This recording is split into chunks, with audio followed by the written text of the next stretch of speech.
Bismillahirrahmanirrahim. On va continuer la correction de la série mouvement de rotation d'un solide autour d'un axe fixe.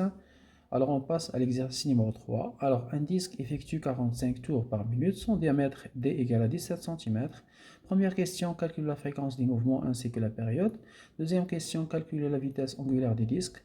Troisième question, calcule la vitesse d'un point de la périphérie du disque et déduire les caractéristiques des vecteurs vitesse de ce point. Très bien.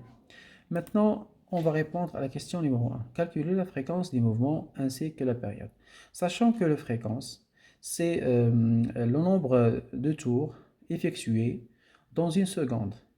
Et ici, le disque effectue 45 tours par minute. Donc, on convertit le minute en seconde, c'est-à-dire on divise par 60 secondes. Très bien. Alors, F égale à 45 sur 60, on trouve une valeur de 0,75 Hz.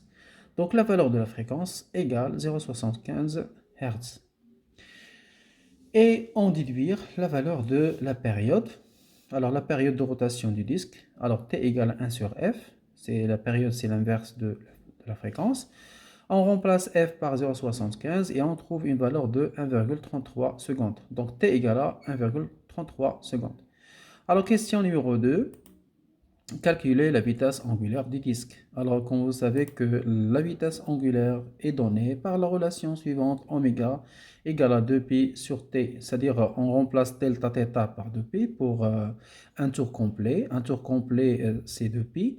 Et grand T, c'est la durée pour faire un tour complet. Donc, on remplace delta de t par grand T. Très bien. Alors, oméga égale à 2pi sur 1,33. Donc, oméga égale à 4,71 radians par seconde. Très bien. Maintenant, on va répondre à la question numéro 3. Calculer la vitesse d'un point de la périphérie du disque. C'est bon? Alors, il y a une relation entre la vitesse linéaire et la vitesse angulaire. Donc, la vitesse linéaire égale à le rayon fois la vitesse angulaire.